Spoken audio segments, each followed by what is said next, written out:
Welcome to the Latin American Perspectives podcast. My name is Alexander Scott. I'm your host and a member of the Latin American Perspectives editorial collective. Today I have the pleasure of speaking with my LAP colleague and friend, Andrew Smolski, to discuss his work examining U.S. imperialism and development in Cuba.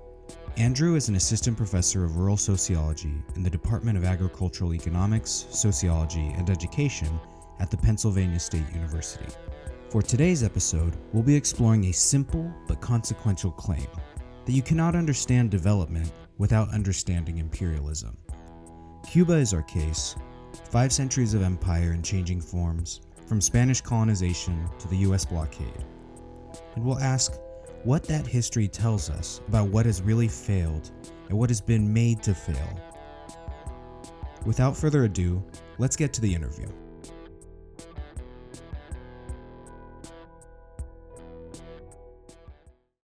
Andy, great to have you back on the pod. Hey, thanks so much for having me, Alex. It's my pleasure. I'm really excited to have you here today because we're living through a moment of remarkably open imperial assertion in the Americas. Whether that's threats of territorial acquisition, military intervention floated against neighbors in Latin America and the Middle East, economies strangled by sanction. So just to start the show, I'm hoping we could begin with the concept of imperialism itself. What is it? Is it just military force, or does it take other forms? And what does imperialism do to a country's ability to develop? And I know that is a gigantic question to start the show, but I wanted to hit the ground running, if you get what I mean. A gigantic question for a gigantic period in time, the age of American stupidity. Uh, you know, I guess let me take a step just slightly back to also provide some context about why lately I've been centering imperialism so much. A lot based upon what you were stating, right? Which drove colleagues of mine at Penn State University, where I'm located, and also colleagues at Bucknell University to start organizing teach-ins around imperialism in Latin America, right? And so folks with expertise in a varied set of countries, Chile, uh, Brazil, uh, myself discussing Cuba, another colleague discussing Mexico, really going, between these two universities, organizing events to help students understand and situate themselves relative to the current juncture we exist in, right? Um, and we don't get a lot of that in terms of elementary, secondary education in the United States, right? Like this is a well-worn leftist trope, While the right was making claims about how woke education was, I think every leftist was like, yeah, when's the last time you heard your kid get a lesson in imperialism at their public school, right?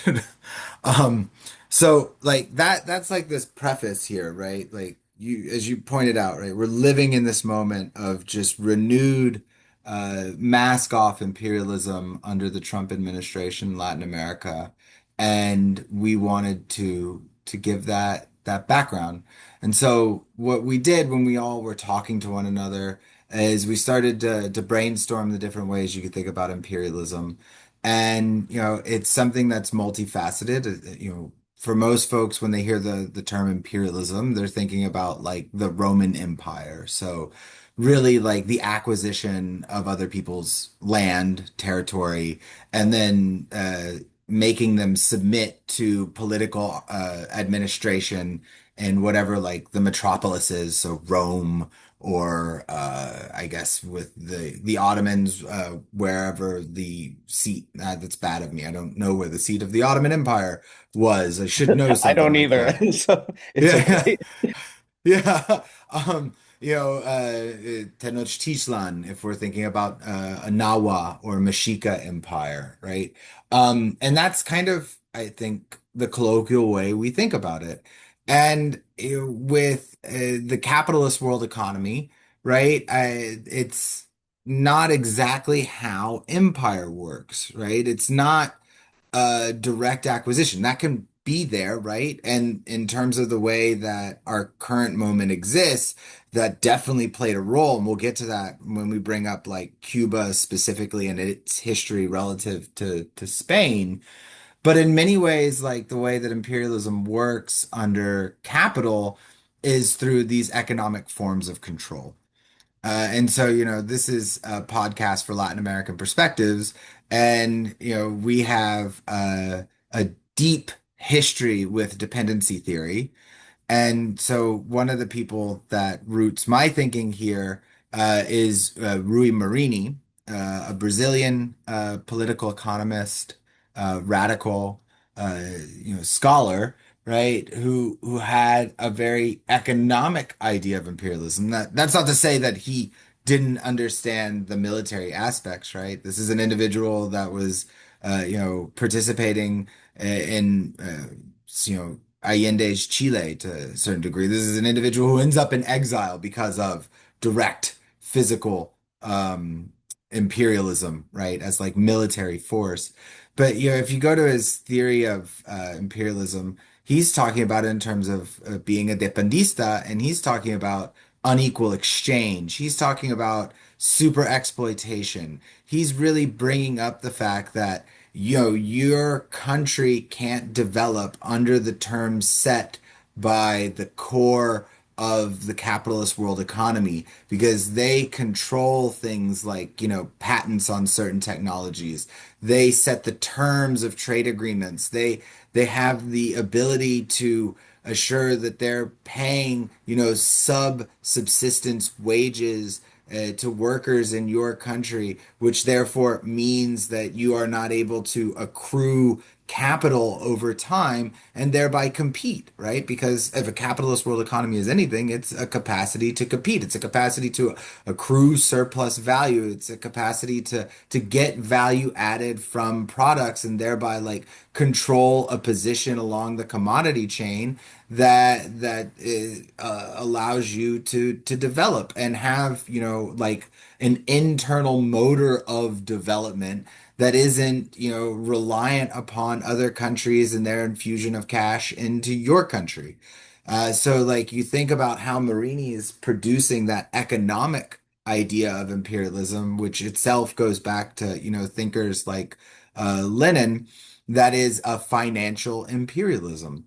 Um, and so that really, I think, is something we were trying to root when we were going around and doing these teach-ins in conjunction with this military imperialism that has become once again so salient just because we have an administration that, and I'm not a lawyer, so I wouldn't be able to state whether or not these are direct violations of international law or something, but at least in terms of the spirit of what I understand international law and human rights law to be doing seem to be clear violations of these things by just like bombing random boats in the Caribbean or the kidnapping of Nicolas Maduro from Venezuela or any other number of just uses of physical force, right? So making that separation and understanding how they intertwine between economic imperialism and material military imperialism has just been very important. And I would like to add, there's other ways that imperialism can operate too. There's like this classic text, about Donald Duck and cultural imperialism, right? And so that's itself a thing, right? I don't know how much in terms of our discussion today, or how much in terms of the U.S. Latin American relationship that plays a role. It does to a degree, right? U.S. cultural power being itself kind of very large, ideas of the American dream, end up expanding out. But I'll always be reminded of a conversation I had. There's a wonderful rapper, Boca Floja, who's from Mexico City. who I believe currently resides in New York City. I interviewed him once and I brought up this cultural imperialism thing about the US, and he was like, it's really Spain, that's still the cultural empire for Latin America as opposed to, the US being a cultural reference point. And that actually does stand to reason. It's like if you go to a mall in Mexico City, it's Zara, Mango, Pull and Bear. It's not American Eagle that are dominant, right? And so there's also a cultural imperialism and one that's carried forward, even if the US has, become the more prominent player after, the independence movement sweep through Latin America and the Caribbean in the early 1800s, and then really, culminating with Cuban independence, right? So yes, a variety of forms of imperialism, but with a mainstay focus on that economic form and that military form. Did that answer your question? Yeah, that was actually really well done.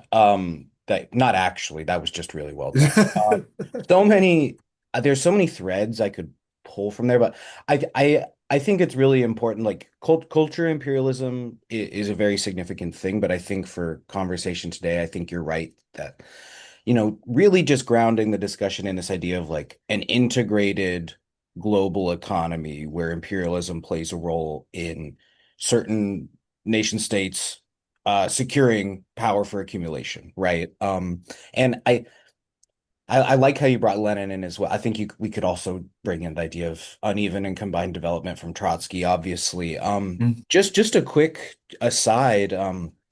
I think it's really cool what you've been doing with having these conversations at I'm assuming they're going on at Penn State to try and help students become more aware, familiar with these topics and bringing scholars. And I actually met somebody. I was at the Marxist-Leninist, or not the Marxist-Leninist, the Marxist Literary Group meeting last week, and I met somebody who did one of these with you, Brett Laral, I think is his name. Oh, Oh yeah, yes, yeah, yeah, I met him. I was like, "Oh, you know Andy, cool." And he's like, "Yeah, I just did this thing at Penn State." So small world. Us leftists stick together, I guess. We run in the That's same circle. amazing. Yeah, yeah, He's even farther removed than I am from civilization, where like yeah, Bucknell is like as rural as it can get for a college town, you know? yeah. He's had a lot to say about that. Like communist literary scholar.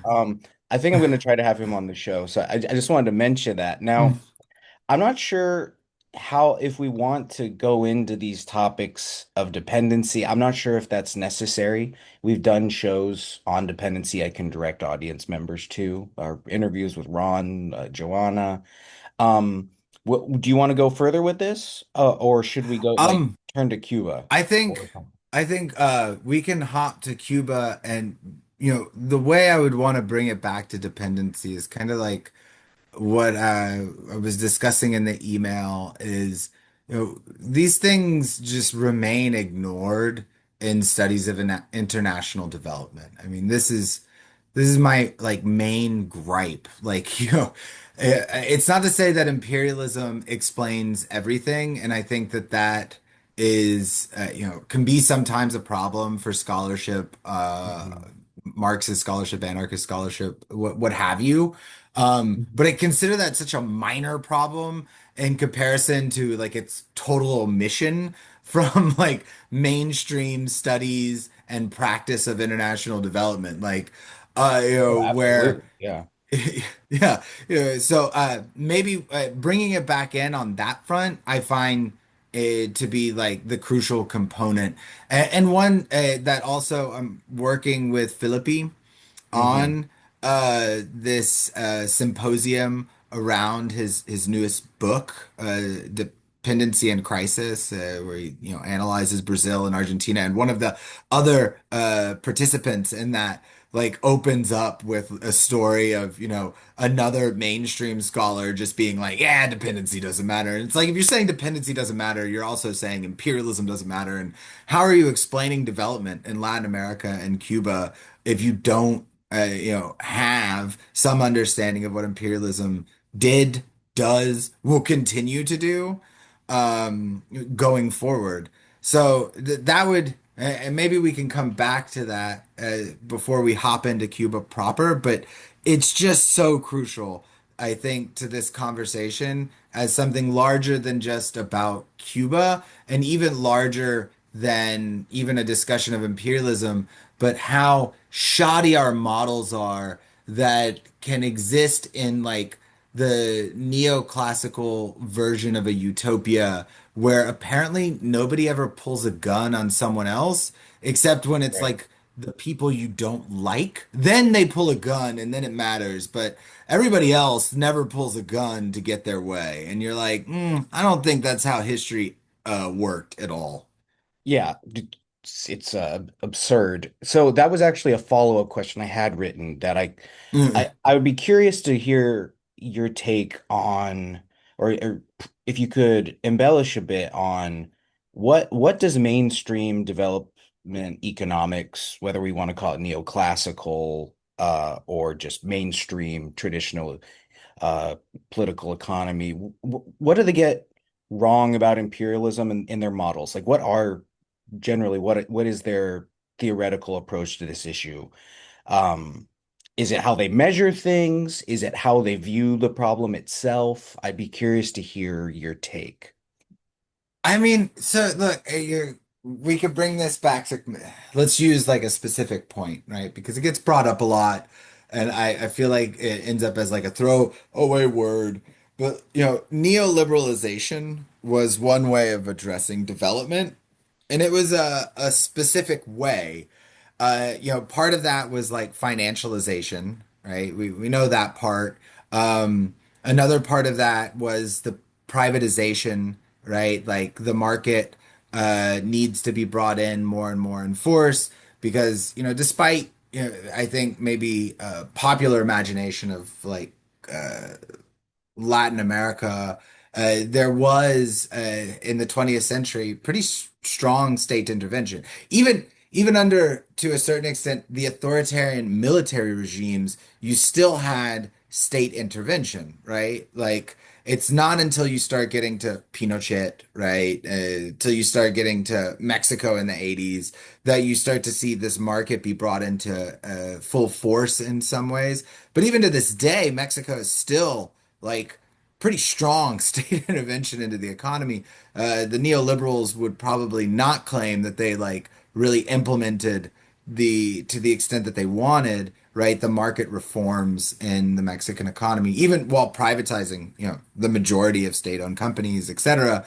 I joke like in Mexico, if you have a formal job, right, which is roughly, one in two of people employed have a job in the formal economy. They have stronger labor rights than you and I in the United States.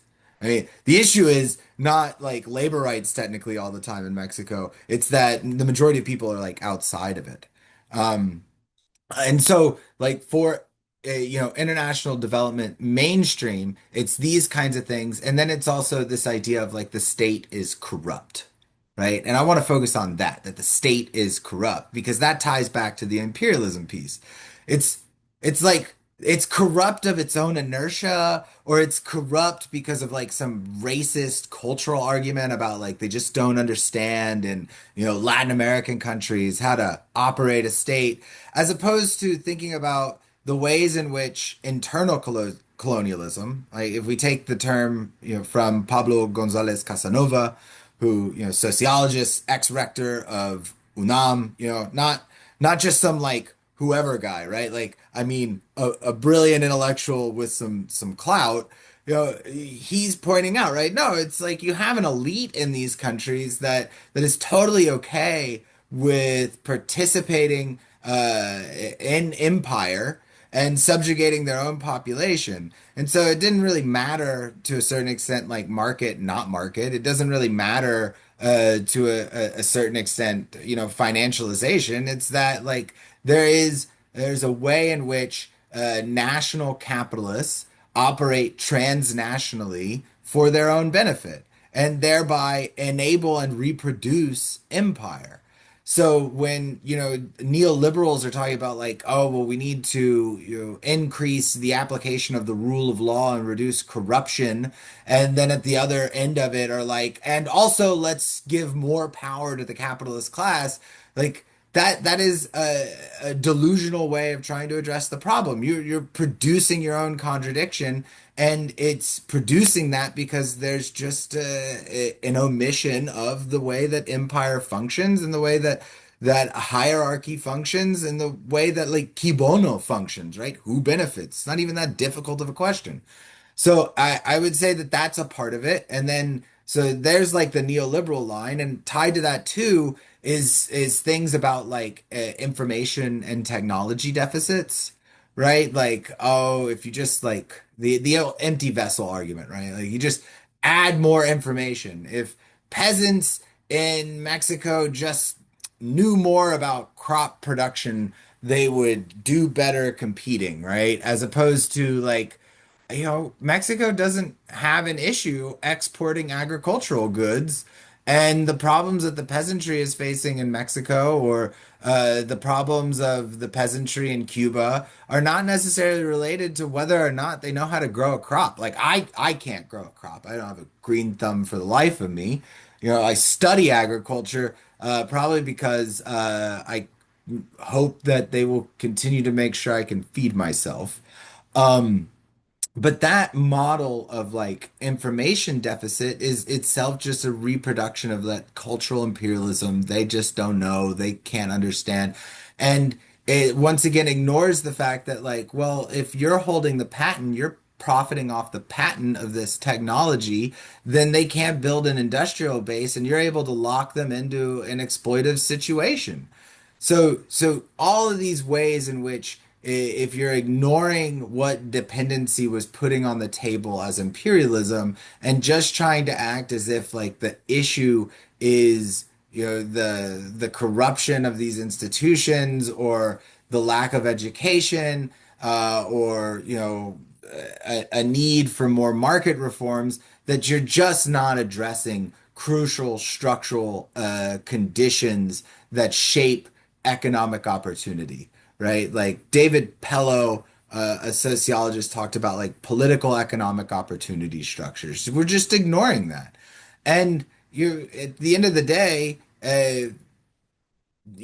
there's a sense in which like we are considered illegitimate for putting these things forward, and maybe to a certain extent there has been like a refusal to model these things in a similar way. Like, I mean, operationalizing imperialism sounds to me like a pretty difficult task, doing it quantitatively, but I'm pretty sure it can be done, probably has been done to a certain degree in studies of unequal exchange and studies of the role of, say, militarization and environmental outcomes. I mean, it's there. Even know of a study where like they linked investment in military spending, security forces in Colombia, to increase rates of murder, both at the hands of security forces and outside. Doing that quantitatively, bringing in GIS. So it's also like, no, they are doing that. But we're like considered illegitimate while they get to be in the driver's seat, they being, scholars that have this more kind of Panglossian view in which this violence, this capacity for subjugation by like the core is just not accounted for. And instead is kind of like a blame the victim. Taking a different turn now, you've chosen to work through a lot of these questions with Cuba specifically, a country where arguably you can watch every form of imperialism operate in one place across 5 centuries. So why is Cuba such a revealing case for you, and where do things stand right now in the country? Oh, wonderful question. To kick off, I came to research on Cuba kind of circuitously. Um, I arrived to do my doctorate at NC State in Raleigh, and I already was working around like critical political economy, you know, Marxist comparative historical type questions, and really had been focusing on food distribution systems in Mexico. Um, you know, really the public market system in Mexico City, been my master's thesis. I was fascinated by it the first time I ever encountered it. Like, what do you mean there are all of these stalls in this place selling fresh fruits and vegetables and people with multiple generations, like selling fish and deep understandings and community rooting and conversations. And so I was like, just in awe because I came from, Houston, where, you went to a grocery store and you don't really know the cashier's name at the grocery store. And there's definitely not like this community sense to going out and getting, the weekly batch of things you're going to cook up. And so I've been really like interested in this question, interested in the ways that like public policy was intersecting with kind of petty commodity production or artisanal forms of production, and trying to think through like what is a market socialism? Is that something that's possible, right? And so I get to NC State. I was going to work with Dr. Sarah Bowen, who I had met through some researchers in Mexico. I always joke I ended up at NC State by way of Mexico, right? Like 'cause these two colleagues down at Poli and UNAM were like, no, no, you should meet this other researcher in the States and see if you could go do your doctorate. But when I got there, there was an ecological Marxist, Dr. Stefano Longo, and we began to have conversations, and then he became my mentor, and I also during this period had started to hang out in the crop science department a little bit because of another friend, Jacob Rutz, who is a lecturer and farm manager at Elon University, had come to an environmental social class because he wanted to learn more about treadmill of production and unequal ecological exchange and these things. And he basically was like, all right, who's coming back with me? And I went. And so I started taking a class on agroecology. And Longo, he hears that I'm doing this and he goes, Cuba is really this crucial case of agroecology, right? Like there's a lot of scholarship analyzing the ways in which Cuba addressed the dissolution of the Soviet Union and the support it provided, and also the economic conditions of the special period in time of peace through low input and input substitution forms of agriculture, and agroecology is one of them. So, he's working to convince me of this. He puts in for like some internal money to go. He himself had a fascination with marine systems, and he wanted to go ask questions about marine systems. Puts in, gets this internal money, and we go to Cuba together. We meet with some folks at Octaf. We kind of just, wander around aimlessly, trying to figure out what's going on. And this became kind of the starting point, right? Like, okay, yeah, I want to analyze this. This is an interesting way to understand what the possibilities are for building a non-capitalist future.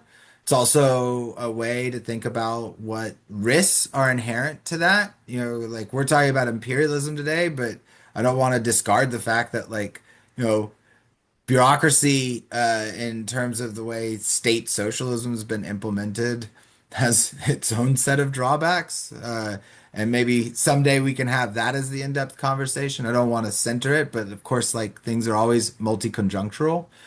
But it really became a way to start thinking that out, right? And as I started to do that project, as with any dissertation, there were zigs and zags. Some of them were zigs and zags because when I started the project, there was an opening under the Obama administration. that was making it easier to travel to Cuba, to interact with researchers in Cuba, and to build out something of a project that could be really grounded.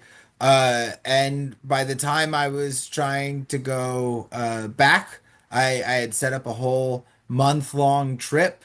The OCTAF is the Cuban Association of Agriculture and Forestry Technicians. We're going to have a conference. It was, Roberto Caballeros was talking with him and other folks. And then I got an email that they couldn't get my visa because of Trump admin changes at that time, and then slowly kind of like an icing happened, right? So like I wanted to be on the ground, I wanted to interview people and do all of these things, and that kind of got just put on uh, yeah, put on the back burner because of the changes that happened with the Trump admin that start, I think, some of this conversation around imperialism. Um, and so what I did, right, so I had already done in Raleigh, I was trying to do a comparative case study, and I already done in Raleigh 22 interviews, 45 participant observations, all of this document collection, and I had to make a decision. I could do a Raleigh project that's doing all this grounded stuff, or I could figure out a comparative historical analysis of Cuba. And I have never analyzed that Raleigh data, which is to say that I made a choice, right? I made a choice that it was more important to understand shifts and changes in Cuban agriculture than trying to figure out what was going on in Raleigh's urban agriculture scene relative to questions I had about um, different structural ways of being to confront, right, like our current sets of sustainability crises. Um, and so, you know, what what then starts to occur is like, well, how can you do this from the outside and do it from the outside while not reproducing kind of like metaphorically an Orientalist vision of Cuba, right? Because for too long, people have studied a country in Latin America or the Caribbean in this instance from the outside and just did the Latin American equivalent or the Latin Americanist equivalent of an Orientalist, right? Um, and so that meant, you're going to things like there's a great repository, Red ALYC. So all kinds of academic journals from around Latin America and the Caribbean. So you could get access to Cuban journals, academic journals through that. Figuring out which Cuban scholars who are getting published in English too is mostly through like European venues. So really trying to incorporate that, and then finding out that like you could get access to, these anuarios estadísticos going back all the way to 1898. Well, that wasn't an anuario estadístico. That was an informe done by the US government in collaboration with the Cuban government, and we'll get to that. But there are all these kinds of ways that you could start to analyze these shifts to figure out like why why agroecology then, right? That's like one of my things. Like why post 91 do you get agroecology? Two, why didn't you get it during the post 59 period? What's happening there? What does that tell us about like the political economy of Cuba and its kind of own environmentalist sense during period of the socialist state? And then also like what was happening in the period 1898 to 1958 that was solidifying some level of path dependence. And so getting back also to like the international development people and what's getting omitted is like how imperialism plays this role in producing path dependence that even sets the stage for what decisions a socialist state can meaningfully do, right? And to bring back Dr. Antunes's book, right? This is what he's doing so well and saying like, no, there's the whip of external necessity. There's the reality that like your, progressive political party is not going to just get to decide what to do under perfect conditions, but instead, going back to uh, Marx, because let's be like crusty Marxist here and quote Marx, right? Is like, humans, and I'm going to change it a little bit because he says men, but, let's be 21st century and woke, right? Humans don't like, they make their own conditions, but they don't do it under like conditions they choose, right? This is the 18th Brumaire, right? So, like, having to think that out, like that, you know, it's easy to criticize, from the outside, but that's not actually uh, correct to do without understanding at least what the game looks like from the inside. I'll end because I went way beyond what you're asking, but like, uh, I wrote a foreword to Joanna's the English translation of her book, Dr. Vasconcelos, and in it I said like, we treat this stuff too often like the spectator, right?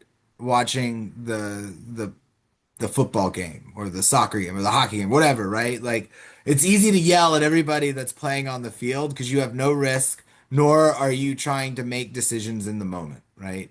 It's always easy to make decisions when you get to look at it from 30,000 feet and none of the risk. Right? And so I was very much interested in that, trying to answer questions that I had set for myself when I was at community college and first learning about the world, about like, well, why did things go so awry when the promises of like worker control of means of production and democracy seem to be so ever present in the propaganda, you know, and there. And so, like, I guess here we could maybe transition to like, well, what did I find then over this period? What was imperialism's impact on Cuba and specifically Cuban agriculture, which is what I'm familiar with the most. That was way too much. Sorry, No, that was Alex. great. No, that was great. Let's run that question. Like what did you find? How has the history of imperialism in Cuba impacted agricultural like I'm not even sure the terminology. I don't study this like so agriculture and development. This is an area where like my lack of knowledge and expertise really shows. So you could say anything and it would be informative at this point. Like I read Joanna's book and that's like the extent of my knowledge on this. So I'd be really interested to hear what you found. Yeah, yeah, yeah. Well, and her book is great, right? And it's a part of, I mean, there are folks that are studying this, and not everybody is like on the left that's studying this. And it's escaping me right now. There's a really great, I mean, I think we're ideologically quite distinct, but a very great scholar of Cuban agriculture, Perez, Luis Perez, I'm pretty sure that's the name, but has done phenomenal historiography of Cuban agriculture, right? And so there are like a set of scholars that don't all share like a similar vantage point out there, um, but that also clearly have an understanding, like a general understanding that you know Cubans, a shifting moniker, right? Too, so because like we're not when we say Cubans, we're not talking about Taino, Siboney, or it's always I want to make sure I say it right. Let me do. Guanaatabes, right? Indigenous people And these are principal groups. There are other groups that were also in not just Cuba, but this general area of the Caribbean, right? Like when we're saying Cubans, we're not discussing the original indigenous inhabitants because they are dispossessed of their land. So we're also not talking about their agriculture because their agriculture is much more territorialized. That is like rooted in the topography, the forests, the geography of the island, right? The Greater Antilles. They're dispossessed. The Spanish arrive, and uh, what then begins is a process. I mean, like, first, the Spaniards that are arriving do, like, I think, the quintessentially understood colonial economic activity, mining, right? Like, they're first gold, then copper. They figure out, oh, there's not enough gold here. The gold is all in, Mexico, Nueva España, in Peru, in South America, and so they switch to copper. Uh, that's not really a mainstay activity either, and instead they switch to really cattle ranching. And this is another crucial, I think, piece of this, like the sugar cane association in terms of when that takes off, itself is the result of like resistance to imperialism, because that doesn't happen until 17 after 1791, right? And folks that listen to Latin America Perspectives podcasts, except when we're, assigning it for the students, probably already know 1791 is the Haitian liberation, right? Haitian Revolution, where a plantation-based society of kidnapped and enslaved people rise up and create the conditions of their independence and are harshly punished by imperialism for it, right? Like charged a debt for their own liberation by France, which in and of itself, I was talking to another person actually yesterday that brought up, right, like that drove forward deforestation as the Haitians tried to figure out how economically to handle this debt through production, thereby also creating geographic conditions that continue to harm them to this day, right? And Cuba goes through something similar, right? Because if you think that the Siboney, the Taino, the Guanaatabes are building their agriculture into the conditions of the island, right? Because you know, hurricanes are a reality, right? The word hurricane comes from a Taino word. Uh, then their agricultural systems, in that extent, are more resilient. And so when you get to like cattle ranching, they're doing cattle ranching from the 1500s to the 1700s. And agriculture in many forms is not like the major activity for the island. What becomes the major activity for the island is actually like shipbuilding, because what Cuba becomes like the waypoint for the pillage, the Spanish uh, pillage of the Americas. So the things they're taking from the people of Latin America and the Caribbean, which over time begin to incorporate folks of Spanish descent, and that's another complication to the way this all goes, passes through Habana, right? And the reason it passes through Habana is, there's piracy going on, and I think we think of, piracy as like a non-state sanctioned activity, but it's definitively state sanctioned in this period, right? Like the British got their own privateers. Everybody's got privateers. You got your criminal elements. I mean, to this day, right? Like this is a standard, right? Every state got a criminal that they can use in their employ.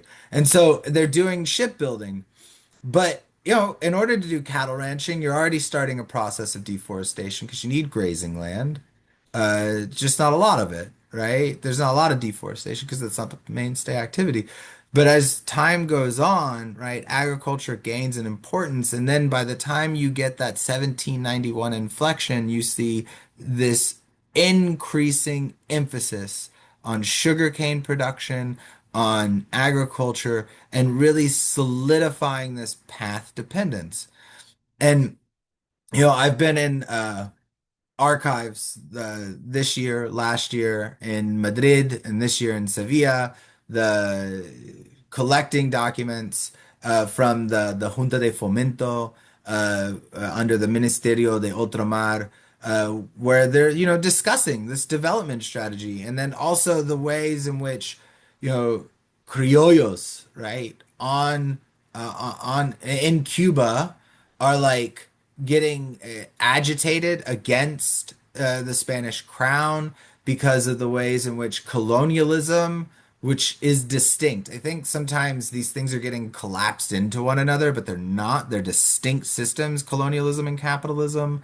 How colonialism kind of becomes an obstacle to their production and their profit making, their surplus value generation, because they got to pay export duties, they got to pay import tariffs. There's also just not sufficient investment from Spain because Spain by then, was like all you could basically be like, yeah, Spain is basically post-imperial at this moment, right? Cuba and some other, smaller economic entities are what remain, and but they are pushing forward that increased agricultural production, and most of that is based on super exploitation, or in the case of like the enslaved, absolute exploitation, right? There's, folks can definitely and have, right, done comparison between paying wages versus, right, having to provide for subsistence to individuals you've kidnapped and forced to labor.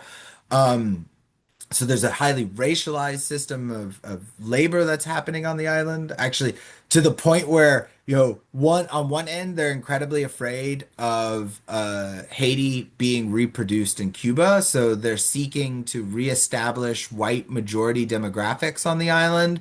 At the same time, there's like letters where they're like, well, yeah, but our problem is if you bring Spanish people here that are white, they're lazy and they're not going to do the work we want them to do. So it's like there's also their own like internalized class hate towards their own people that's happening. Um, but all of this is setting the stage, right, of where you're having an economy that is, highly dependent upon the export of a monocrop more and more and more. And so by the time you get to 1898, where, independence occurs, uh, this independence is happening where like sugar is going to be the mainstay, and you can now get even more investment from the US to, build out mills, build out the train system, right, to be able to transport things between mills to ports, all of this development. So development happening in conjunction with, right, the policy preferences of the empire. And, considering where we're at currently, right, where you have Cuban Americans or Cuban exiles in the United States really promoting US invasion of Cuba, like that's not outside of like the norm for Cuba. Because if you go back to the 1800s, one, the US is trying to purchase Cuba, during this period from Spain. The British keep, telling the Spaniards that they better not do it and they should tell the US to go away. And you have Cubans both on the island and outside the island, right? Because there's lots of agitation outside of Cuba for independence by people who have been pushed into exile, where a portion of them are pro annexation by the US, right? Because once again, an understanding in their minds that if they get annexed, then they'll be able to, reap economic benefits from doing that. And so when, independence does happen, one, they're, for certain periods, they're under military occupation by the United States. This leads to also military orders. Forgetting the specific numbers at the moment. I apologize for that. I believe it's 64 Military Order number 64 is the one that starts a process, right, of privatizing land, because you have to think like also the difference between Spanish colonialism and dependency, capitalist dependency upon the U.S. is like Spanish land tenure. You have like common property rights to a certain degree. Like there are differential property relations that you have to account for. And so the US begins a process almost akin to enclosure, right? That Cuba begins to go through. Also, a part of this is like uh, US corporations start to get access to that land to the point where they by the time of the 1950s, nearing the Cuban Revolution, control 25% of agricultural land. You know, and they're also able through the Platt Amendment, which is that's how it's referred to. It's actually in the Cuban Constitution of that time, right? That basically provided veto power to the U.S. government, a right to, reassert control if they saw political unrest, which led to, subsequent military occupations. So their ability to politically administrate themselves, economically develop, all of this becomes really based upon their relationship with the US. And development here is not like, public health infrastructure. Rural public health in Cuba during this period is abysmal. The you know it, is it I think it's Sweezy and Dobbs from Monthly Review have a book. I'm pretty sure it's those two. Um, that they point to this report where they talk about like the levels of parasitism, right, in rural areas in Cuba at the time. I mean, the lack of electrification that's there, and the fact that even like mechanical development is pretty low.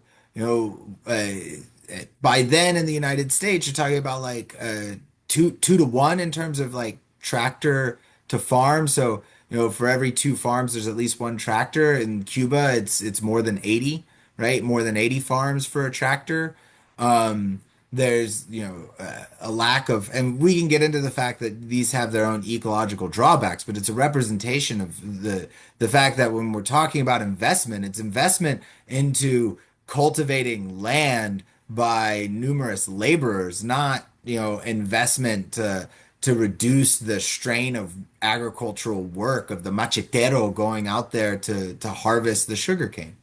So all of that is there, once again, increasing that dependence upon this monocrop to export. And when they were also not allowed to debt finance development, not allowed, I mean, it's not like people saying you can't debt finance like that, but basically not having the capacity to do that. And therefore, if they don't export, they can't import. And they're highly dependent upon imports because they don't have an industrial base. They don't even really have an agro-industrial base.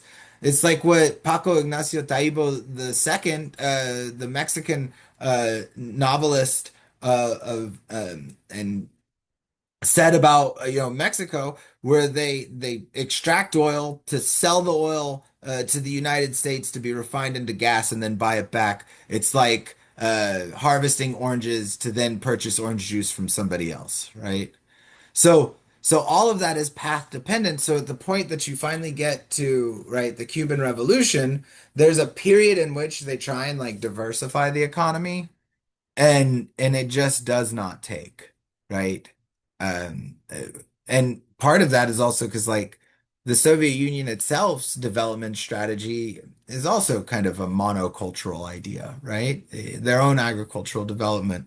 And so, you get a revolution then that aims for these state farms, not about like diversifying away, but leaning into, the monoculture as a way to continue to bring in, foreign currency reserves, foreign investment, and thereby, supply, right, funding for their social programs.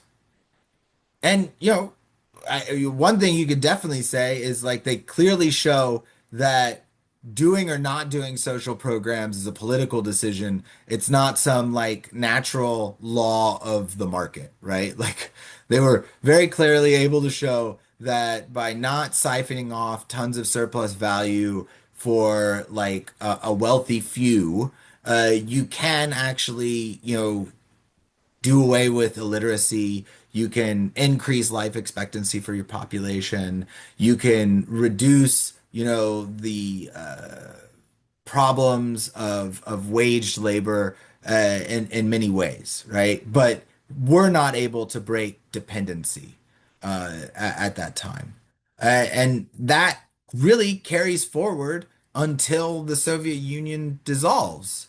And the major thing is like you see, I mean, upwards of 80% reduction in imports. So if you can't get petrol to run your tractor, if you can't, because they did modernize. That's the other thing, right? They modernized the agricultural sector. They even start working in conjunction with other countries to develop combines and things for sugarcane production specifically. At the same time, they're still using like voluntary labor. There's, brigades. They would get people together from the cities and, they'd go out to harvest.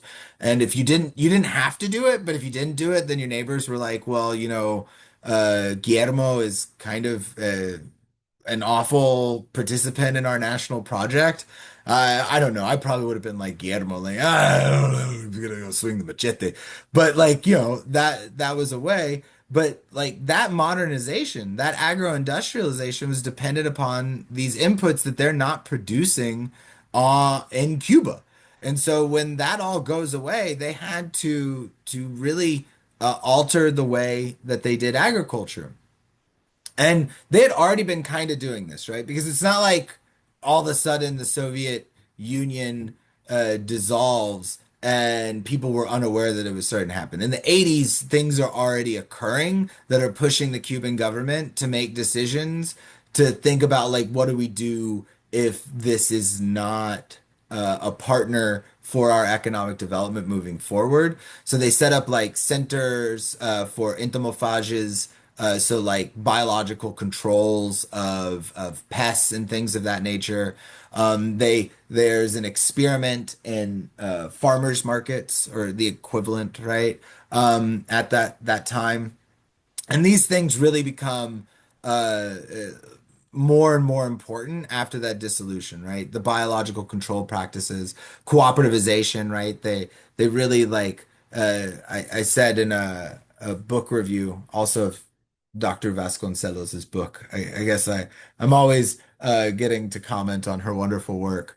But it was like it's neoliberalization with socialist characteristics, right? Like their own version of privatization, but into cooperatives, agricultural cooperatives. There's a drawdown of sugar production in major ways and diversification of what they're actually producing, but still running into the fact that they don't have an agro-industrial base that they need to be able to really produce the amount of food that they require. And so they're still, in many ways, dependent upon food imports. Life becomes incredibly harsh, and as we know, and maybe this is where we're going, and we're way past 30 minutes at this point. Um, is like they're they're doing something that is ecologically sustainable under conditions that are increasingly socially unsustainable. And maybe, the biggest criticism I would often have of a literature on agroecology in Cuba is the way in which that gets omitted, right? Like, look at this change in production. It's possible. And that is divorced from the fact that, like, if you are a Cuban day to day under this situation of the embargo, which is now basically a full-blown blockade, your ability to find food requires so much of your effort that one cannot clearly say that agroecology led to food sovereignty. You definitely can't really say that. And it's questionable at this point under these imperialist conditions if it even provides for food security, one might have to make a category of just food survival. Jumping in here on this topic, I think we have to talk a little bit about the embargo and the blockade, which is now in its seventh decade.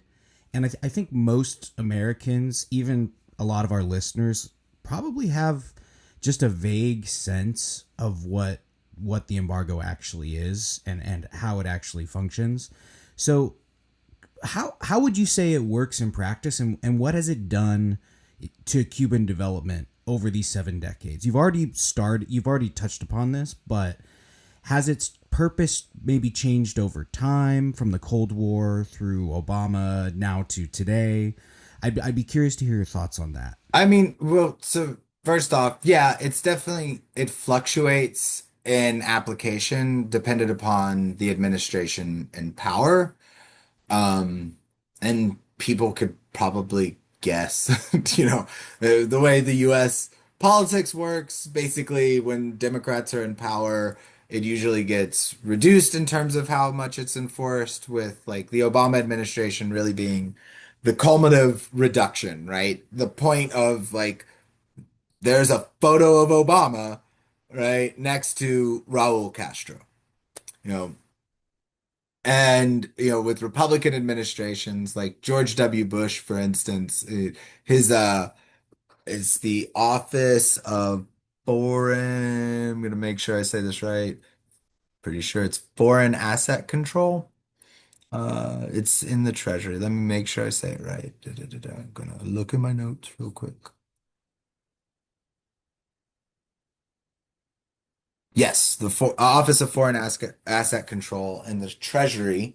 Um, Major increases to the point like they're opening more investigations into whether or not somebody violated the embargo against Cuba than they are looking into potential terrorist plots, and leaving the caveat right here that what the US government would label as terrorism may or may not actually be terrorism. But like just thinking about the scale of what was considered a threat was like it's more of a threat that people might be bringing Cuban cigars into the US than, say, somebody conspiring to harm, right, American citizens in a mass casualty event, right? So like it's not just that like there's a variation in applicability, but we have to understand that like governments have only so many resources, and if they're dedicating more resources to implementing this embargo against Cuba, then they're reducing the amount of resources that they might be putting towards other things. Not just like things that are threats, but also like could the Treasury be figuring out how to, I don't know, build financial instruments that could support the working class better or something? All kinds of things that we're not doing because instead this island, right? That's what I think it's 60 miles away from the 100 miles away from the United States, with a population currently around 10 million people, because approximately 10% of the country has fled the conditions being implemented against the island. And as I said, multi-conjunctural, but mainstay of what's going on, right, is this embargo that is converted into a blockade, with a GDP of 258 billion, right? Like that, which might sound like a lot if people aren't thinking about like the GDP of New York City. I was looking it up before I got on here, is over $1 trillion, right? So, and the population of New York City is like almost 9 million people, right? That's not if we're including the metropolitan statistical area, just the city, right? So, a country with a population the size of New York City and a GDP that's like a fourth of it, maybe even less, is getting, dependent upon the administration, treated as if it is some mortal threat to the US, especially a country that is often stated that it would enjoy respectful, open trading relationships with the US, that often receives US delegations around agriculture, right? Like US agriculture attempts to sell things to Cuba and then gets special privileges to not be sanctioned by the embargo regime so that they can do this. And so you ask, like, well, what does this look like in practice? I mean, um, there's a one way you could think about this is, the U.S. dominates major financial institutions like the International Monetary Fund and World Bank. So, despite, yes, those having incredibly problematic terms, right? They also provide emergency funding in situations. They also provide financing for development projects. And so, on one end, structural adjustment uh, programs under the terms of some of these loans are horrendous, and the way that they shaped responses to the quote unquote debt crisis of the 1980s were very problematic. It's also highly problematic to be completely barred from that financial system, right? This is one of the things that also gets pointed out about like the BRICS Bank is still not capitalized sufficiently to be anywhere like competitive against the international financial institutions like the IMF and the World Bank, right? Like these are still the core. So imagine one, you're locked out of all of that as a sovereign nation. Another thing is like you're also locked out of using things like the SWIFT system, right? Which is how payments between banks are processed internationally. So you can't do that. I mean, I read one time a story of like the US government even finding out like the hotels that Cuban diplomats would stay in other countries and then like threatening the companies that own those hotels to then cancel the room reservations of the Cuban diplomats. So even your capacity to like travel gets shut down. And though then add to that like international trade, like we're talking right now about like the Strait of Hormuz a lot, right? Because the Strait of Hormuz is closed. 20% of the oil, it's not all trade, it's just the oil goes through the Strait of Hormuz. But imagine that like the US is just blocking all of Cuba's Straits of Hormuz's, right?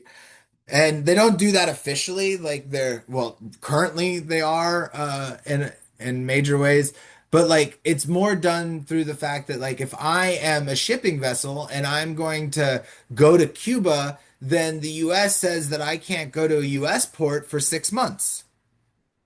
Okay, well basically in what universe, right, do you sacrifice 6 months of transporting goods? So you add this to it, then there are export controls. So like getting access to technology. How do you get access to technology if there are patents being held by the US and thereby would require like special licensing from the Office of Foreign Asset Control to permit Cuba to access those technologies? Or even like access to the internet. I know like the cloud makes it feel like the internet is in the sky. I don't know. You should see, I'm like waving my hands around right now because it's like, it's not that, right? It's actually like a bunch of cables. And there's even a cable, right, that goes under the Atlantic Ocean. And so just imagine there's no cable to Cuba until Venezuela lays a cable. So you can keep going down like all of these ways in which the embargo slash blockade is just the capacity for an empire to stop the economic development of another sovereign nation, to the point now where like by blockading oil from arriving, you have hospitals that are facing energy crises. You have, I mean, how do you have a tourist industry if you can't power your hotels?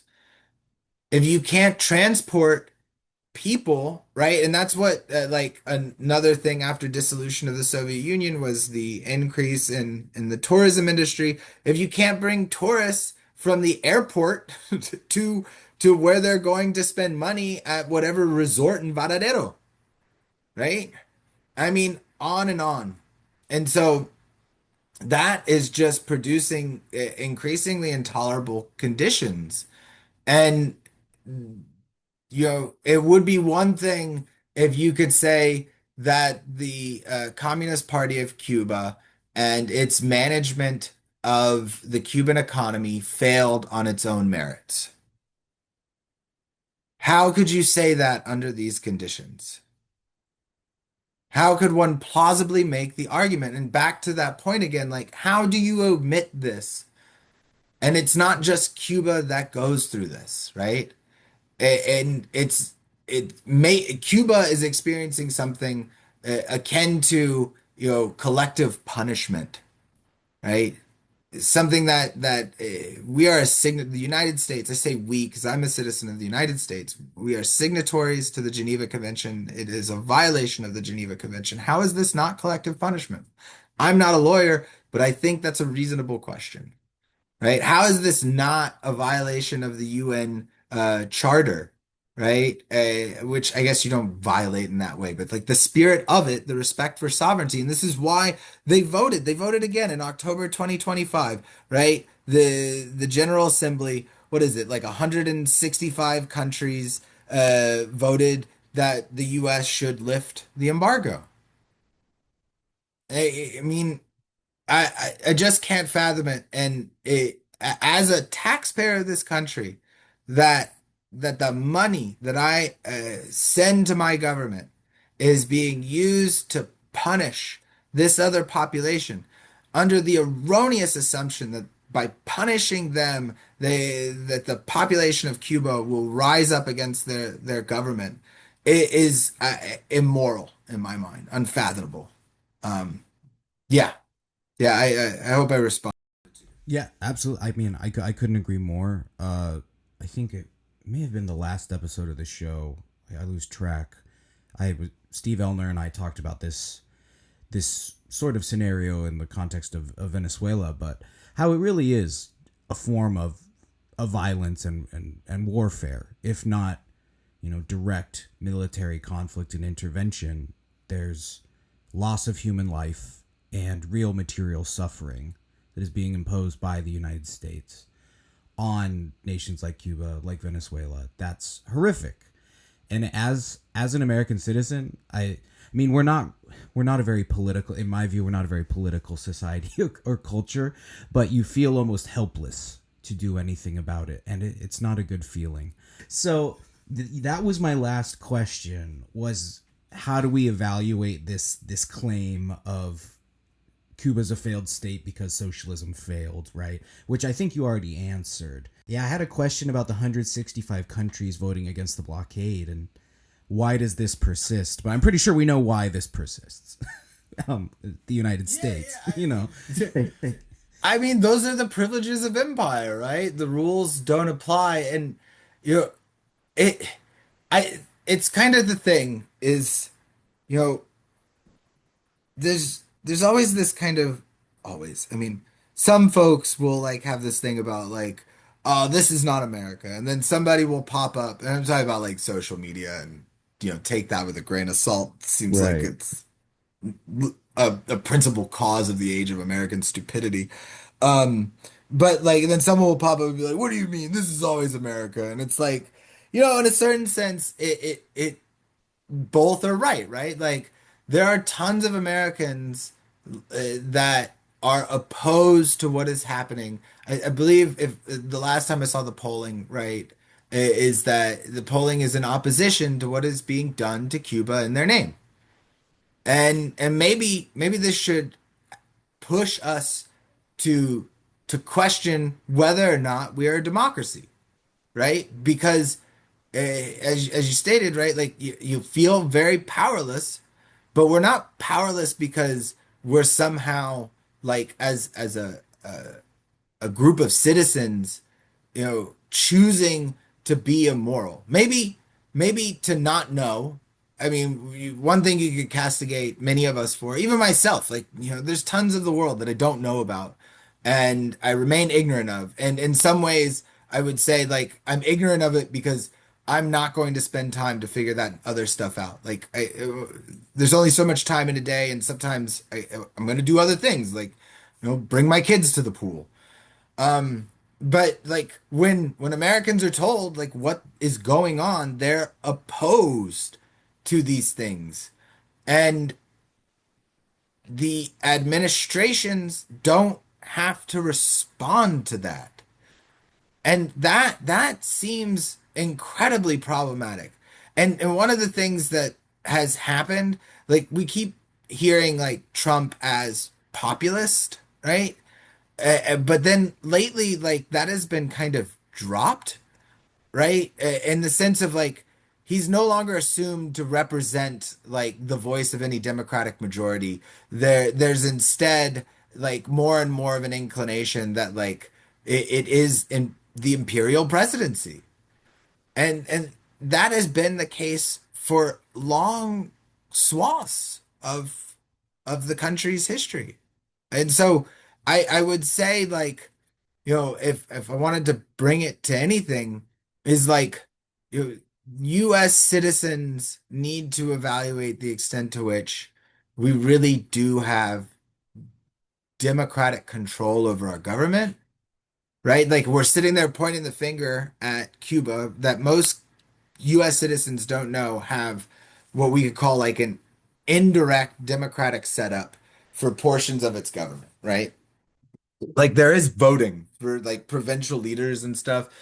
And then it gets into much more of a like non-democratic setup.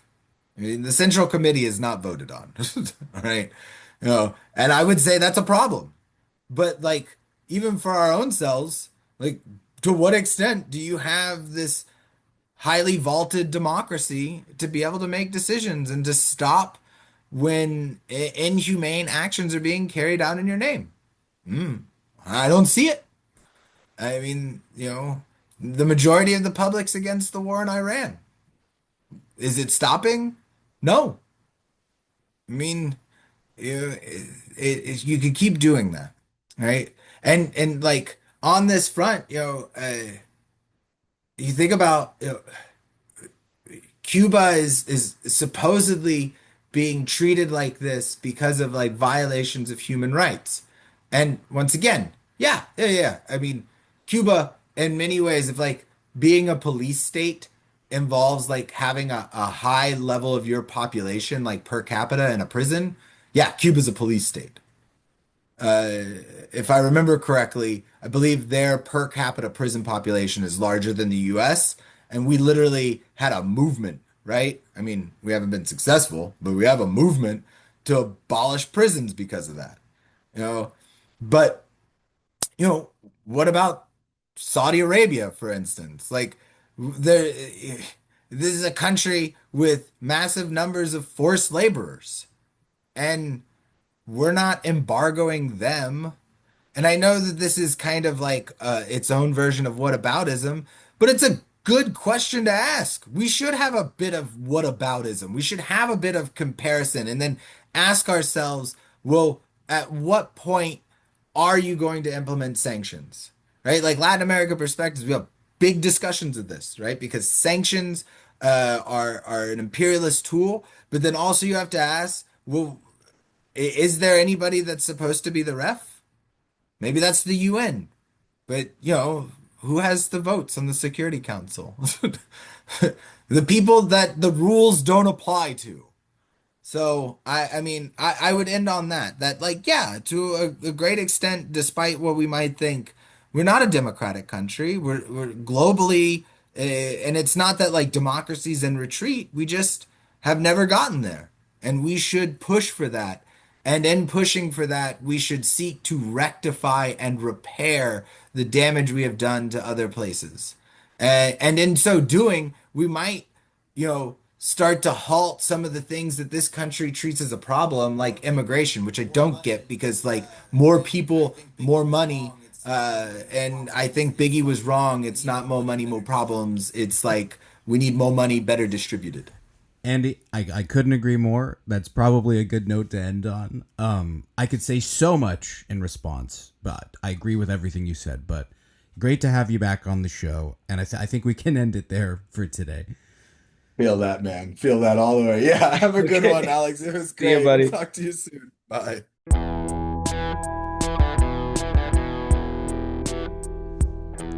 Well, that is all the time that we have for today, but thank you so much for listening in. Check the show notes for links to where you can find Andy's recent publications and writing.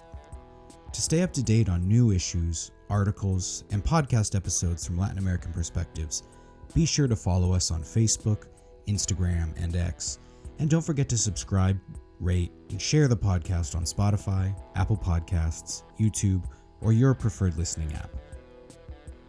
If you're a student, academic, or activist interested in Latin America, or simply someone who wants to engage with rigorous, critical scholarship on the region, please consider subscribing to the journal. Your support helps sustain an important space for internationalist, anti-capitalist, and decolonial analyses. In a moment marked by renewed forms of U.S. intervention, rising authoritarianism, and growing geopolitical tensions, platforms like Latin American Perspectives remain essential for producing and amplifying critical perspectives on the region. Hasta la próxima. Gracias.